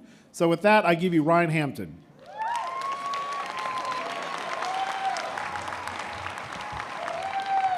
Hey everybody, it's so good to, can you all hear me? Okay, good, I can hear you for sure. It's so good to be here. I am sorry, that I couldn't make it to Seattle. I so badly wanted to get there, but I'm looking forward to being with you all at next year's conference in person. First and foremost, happy Recovery Month, everyone. And it's important for me to identify myself, especially when I'm speaking with fellows and peers and folks on the ground just doing great work like each and every one of you. My name is Ryan Hampton. I'm an author, I'm an advocate, I'm a dog lover, I'm a fiance, I'm getting married in March, which is my next big project after this bus tour ends. But most importantly to me, I'm a person in long-term recovery, which means I haven't felt it necessary to have a drink or a drug or any other mood or mind-altering substance since February 2nd, 2015. And let me just also say, recovery housing saved my life. It is one of the reasons that we are on this bus tour. It is one of the reasons that Mobilize Recovery, the Recovery Advocacy Project, the Voices Project, is so grateful to partner with Oxford House and many of you on this important work that we have ahead of us. We launched Mobilize Recovery as a national bus tour this year. We left Las Vegas on September 5th. We have been crisscrossing the country for the last 3 weeks. We just arrived in Little Rock, Arkansas, where we'll be with the recovery community tomorrow, and we will be going through October 6th. A little report from the road. I know that when we watch the news, when we hear the statistics, 109,000 Americans who lost their lives just in 2021 to preventable, and I will say again, preventable overdoses, that sometimes it can feel like the work that we do isn't working. It can feel depressing, and it makes our jobs so much more hard. But what I have seen, what this team has seen just in the last 3 weeks, as we have traveled around the country, as we have been in communities, as we have been bringing, disruptive public narrative, we have been registering recovery voters, we have been talking about recovery housing, we have been talking about peer recovery supports. People have been coming just out of the woodworks like I have never seen before since getting sober. Folks, crowds as small as 50 to 300 to 3,000 that we had come out as a part of the recovery rally in California in September, and thousands of names. People have been signing this bus, thousands of names, people in recovery, people who are 10 days, 20 days, 50 days sober, adding their messages to the bus, family members who have added their stories. I have never felt such an extraordinary amount of hope as I have in the last 3 weeks about the future of our recovery advocacy movement, and that is thanks to the work that each and every one of you are doing in your hometowns. I couldn't have imagined 8 years ago, it was just 8 years ago that I was on the streets in Los Angeles, homeless. I thought my life was over. I I was certain 8 years ago this month, because I got into treatment in November of 2014, I was certain that my life was coming to a close. My mother was certain that my life was coming to a close. Nobody wanted anything to do with me. And because I was able to access treatment, which was Thanksgiving Eve 2014, I was able to get into a public facility. That facility helped me. I was there for 90 days. But what really saved my tail, and where I found belonging, and where I found welcomed, and where I found my community, and where I found all of you, was in a safe, stable recovery house. That was the ultimate social determinant of my long-term recovery and my wellness. It's also why, you know, everywhere I go, you know, yesterday we were at the White House, and the second gentleman, vice president's husband, came out and jumped on the bus and spent some time with us. And then I heard Dr. Gupta was speaking before me. We spent some time with him afterwards, and some of the senior administration officials. And the second gentleman asked me if there was one thing, you know, that I could really point to that was just the game changer for me. And I said that was having a roof over my head, and a safe roof over my head. And it's the reason that I'm so vocal about this. I truly believe that if we can build an infrastructure, which you all are doing and have done for quite some time, and there is a model that works, if we can build an infrastructure where recovery housing and peer recovery supports and a welcoming community for people just like us is available and accessible at the lowest barrier possible to every single American who seeks it the moment they seek it, that we could cut those overdose numbers in half overnight. So we have to keep doing this work. Each of you have got to keep telling your stories and being that active face and voice of, you know, not just recovery, but long-term safe, stable recovery housing. You know, my journey into advocacy wasn't because of my own story, though. It wasn't the barriers that I faced. In 2017, one of my first sponsees that I had died in a not so desirable recovery residence in Southern California, and it cut me like a knife. He had a recurrence of use, relapse, also known as a relapse, and was told to stay at the house that night so he'd have a safe place to stay, and I was going to pick him up to go to treatment the next morning. This was fall of 2017, and he died in that house that night. He died what I believe to be a preventable overdose death. He was found alive but unresponsive at 6 a.m. in the morning. He was still breathing. But the recovery house that he was staying in didn't have naloxone, didn't have Narcan. The house manager and the house owner who lived on site did not know how to respond to an overdose.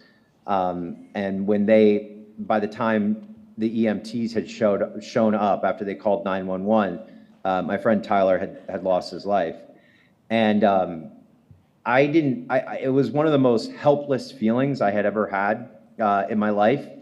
When I found out he died, the afternoon after the morning he passed away, I went over to the home and spoke with the owner and asked, you know, what happened, you know, and why there was no overdose, you know, response or reversal kit on site, and why folks weren't trained on how to respond. No one was trained on how to respond to an overdose.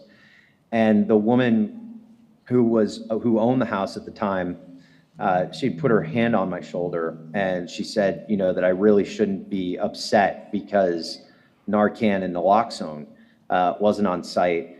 Where I should really direct my anger was towards Tyler and the fact that he just didn't want to stop using drugs. And you know, old me, and I don't share this part of the story publicly too much, but you all understand. Old me would have, a couple years prior, probably taken a baseball bat to the windows of that house because I was infuriated at that response. But instead of doing that, because I had a few principles in my life, even though I was only about 2 years sober at the time, I had a friend of mine come from Missouri who was a harm reductionist and had been distributing free naloxone all over the country at that time, some of it underground because it was still illegal. We didn't have, standing orders in most states like we do today. And he was running Narcan underground just a few short years ago. Had him come out to California and bring as much Narcan as he could. And it was going to be my goal for a week to be with my friend, to go to every single recovery house, within a 10-mile radius of where Tyler died, and offer them free Narcan, offer them free naloxone, and train them on how to respond to an overdose situation, because these are my friends. These are people that I, essentially grew up with, is how I refer to it. These are people that I love. And I just didn't want to see another one of them die. And I thought it was a no-brainer, right? Back in 2017, I thought it was a no-brainer. People carrying Narcan and naloxone in recovery homes. And boy, was I wrong. We went to 12 homes over the course of that week, and no one would let us train the residents on how to use it. We had one house that accepted a donation and said they would keep it locked up. And I didn't take my anger out on these homes, though, because my thought at the time was, these folks need some education, but more than that, we need some more guardrails for the recovery community. And maybe what we needed to do was look at some legislative fixes. Maybe we needed to, go a little bit more macro in terms of our approach. Maybe we needed to go to Congress. Maybe we needed to go to our state legislature. So with three people, myself, my best friend, and my friend who had joined us from Missouri, we went to our member of Congress's office, and we essentially sat there for about 4 hours until she would meet with us. And we told her how there were all these homes, all these things called sober living homes in her district. I think we had counted something like 52 that existed in her district. And the first question she asked me was, what's a sober living home? And it dawned on me at that moment that maybe no one had ever really taken the chance or taken the opportunity to educate her on what a sober living home was and what the value of it is and the role that it plays in the early recovery process for people just like me. And for about the first hour and a half of our meeting, all I was doing was explaining the value of a recovery home, what our daily routine was like, what our stories were like, and how this home and these peer recovery supports that came with it kept me alive to where I was at that point. And then I told her Tyler's story, and I told her what had happened and the outrage that it brought upon me and the people who had loved Tyler. And she offered to work with us on a piece of legislation, which at the time was titled the Ensuring Access to Quality Sober Living Act of 2017. It was House Resolution 4684. And she had, she worked with us. We went out and found other recovery homes that were doing this right, places like Oxford houses.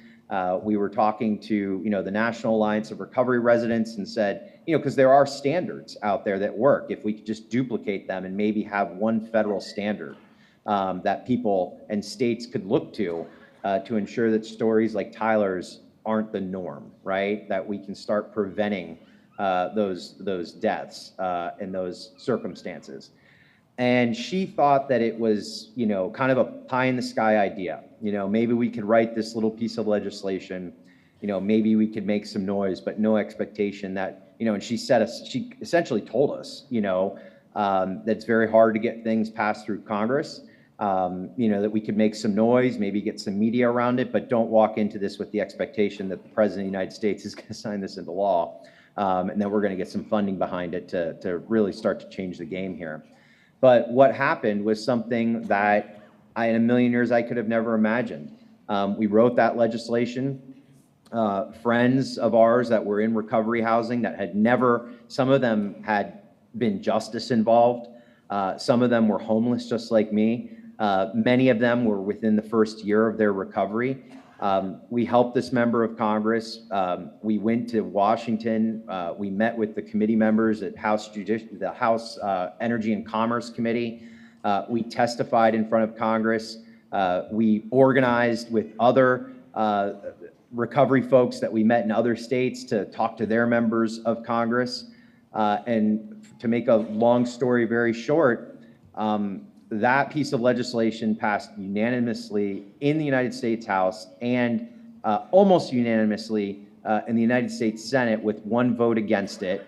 And the president did sign it into law.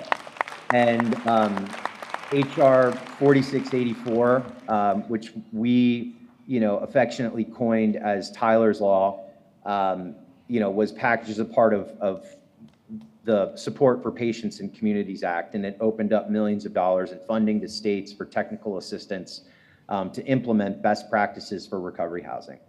It was a start. It's certainly nowhere near where we need to be. We need probably 20 times the amount of funding that the federal government, at minimum, bare minimum, that the federal government is providing to really start to take a meaningful crack at building a robust infrastructure for recovery housing. But it was a start in the right direction. So, that's how I cut my teeth, right? I cut my teeth fighting for housing. And I continue to make it, and we continue to make it, not one of our top priorities, our top priority at Mobilize Recovery. One of the questions yesterday that we got on the panel, and it's available on the whitehouse.gov/live, was about eliminating access or barriers to access to care. And while treatment is a huge part of my story, and I know many of yours, I believe we need to be focusing on more, for me, the long-term recovery supports. Because the data and the science and our lived experience, each and every one of us, makes clear, and this was published in 2016, that if we can get someone past 5 years in their recovery journey, that they have an 85% chance of maintaining that recovery for the rest of their lives. 85% chance of maintaining that recovery for the rest of their lives. How do we get someone past that 5th year? How do we get someone past that 1st year? Because after the 1st year, right, they actually have 50% chance. And that number goes up to 85 after 5 years. Well, it's by investing in things like housing, investing in things like recovery community organizations, making sure that that we have second chance employment programs, job training programs, adequate medical care and healthcare supports for people who are in early recovery, making sure that we, because of our past stories with addiction, and now that we're in long-term recovery or early recovery, that we're not discriminated against, right? Because discrimination is still a very real thing for our community. Treatment's important, but treatment really deals with just the acute phase of the crisis. We need to look at more, the chronic, the entire continuum, and look at this as a chronic disease, not just an acute disease. Now, I'm getting a 3-minute mark, so let me speed this up really quick. When I got sober in 2015, not in a million years could I have imagined sharing my recovery story out loud. Not in a million years. I didn't want to talk about my addiction. My family didn't want to talk about what I had been through. Everybody was ashamed that I was in recovery, right? They were ashamed of my addiction, but they were also, the other dirty little secret was, he's in recovery from addiction. Like, nobody wanted to talk about it. We live in a very different world today than we did before. And I just wanted to get a job as an Uber driver, live in this recovery house, and just get on with my life and forget everything that happened before me. But today, in 2022, people are out and they are loud and they are proud of their recovery. right? They are talking about it. Each and every one of you are showing your communities what recovery really looks like. And the more you show that positive side of recovery, the more you open hearts, the more you open minds, and this is real stuff. Yes, the policy is important.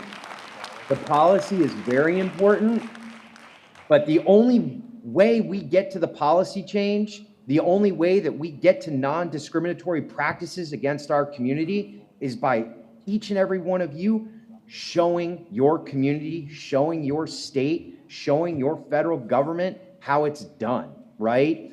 And even today in 2022, not everybody has the privilege of being loud and proud about their recovery, because those things I mentioned are still very real, right? Discrimination, bias, prejudice in the justice system, in housing, in insurance practices, right? In the workplace. These things are still very real.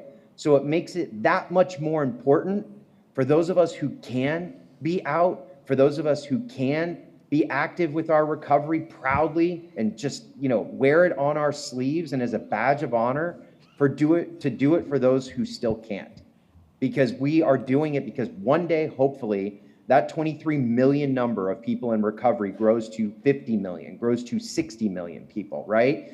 And I think we oftentimes forget with those overdose numbers, 109,000, I'll repeat it, last year, that one of the numbers that gets forgotten about and kind of buried, if mentioned at all in news stories, is that while that number is catastrophic, 3 out of 4 Americans in the United States who have a substance use disorder or who have had an experience with problematic drug use or addiction, 3 out of 4 of them find recovery.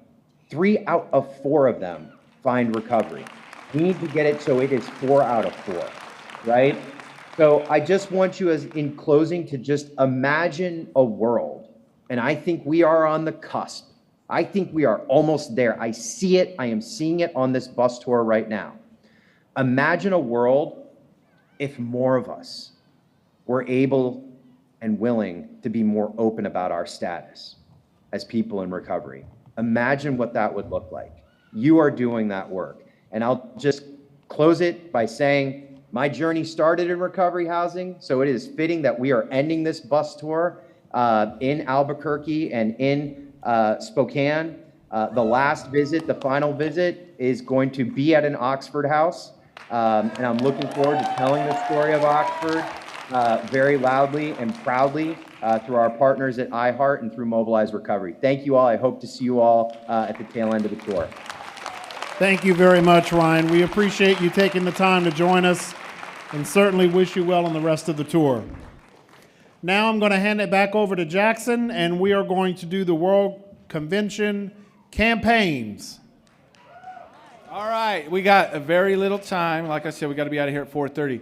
Wow, not everybody's in here. I guess people got a memo to leave early, but you all get to vote for where we're going to have the next World Convention. Next year's DC, but the year after that, we need to decide it. So Florida, come on up. You got just a few minutes to do your bid presentation. Orlando, Florida.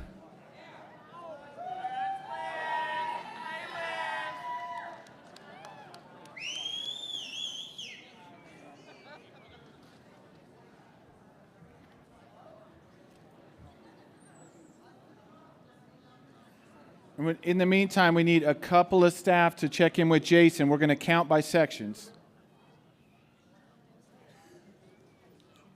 Yeah.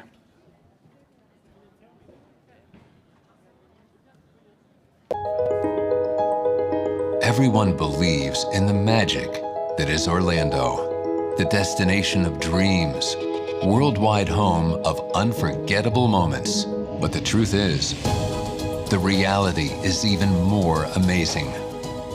Mind-blowing innovation goes beyond fairy tales into the real world. In reality, Orlando is a world-class business destination and America's #1 meeting place, where millions of convention attendees annually gather. And we accommodate them all, every guest, planner, and budget. Welcome to the city whose magic casts a spell on the most seasoned traveler, where the spice of life is embraced, and culture enriches the multicultural fabric. Welcome to the reality of Orlando. Come step outside the box and prepare to be astonished. Because the best thing about magic is finding that it's real. The best thing about Orlando is discovering there's more magic than you ever thought possible.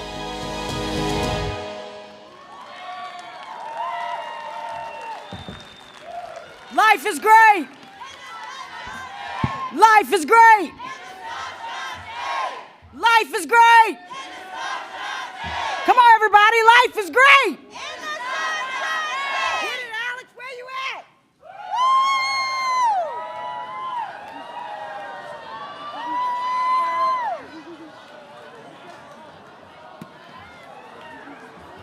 What happened to my music?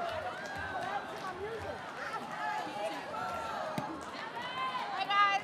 What happened to my music? Let me talk to him. Let me talk.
What?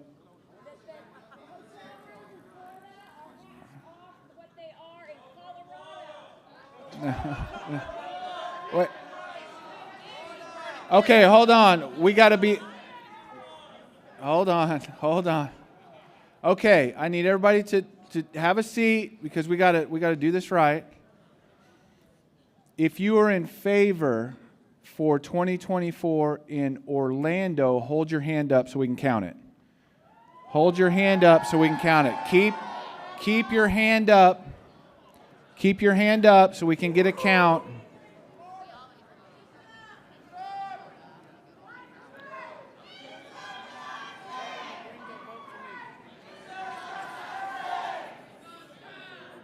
Okay, hold your count. Whoever's counting, take your number to Jason. Take your number. She's counting that section.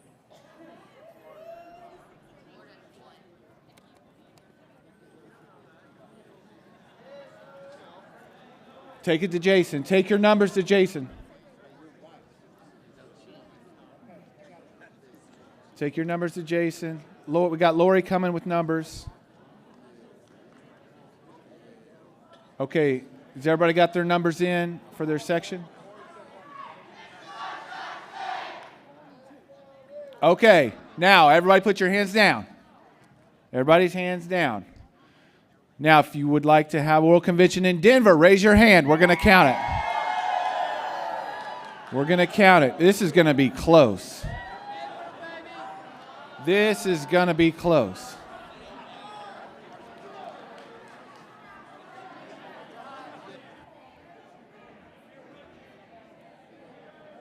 Keep your hand up. Keep your hand up.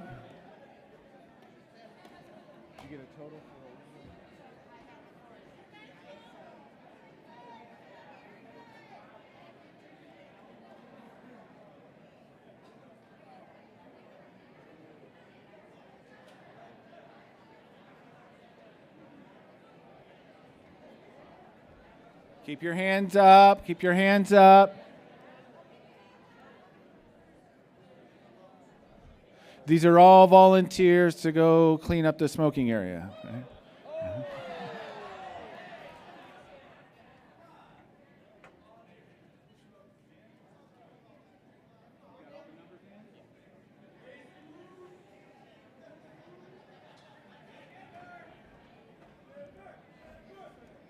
All right, hands down, hands down. Now remember, after this, we're going to go celebrate in another room.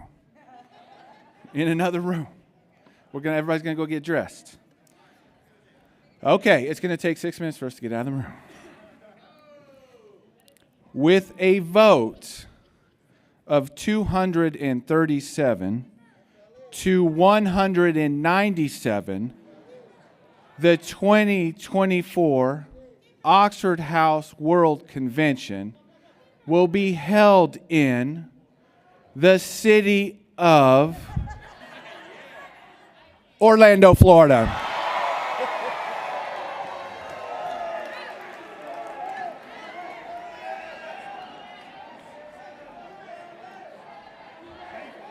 We'll see you at the banquet.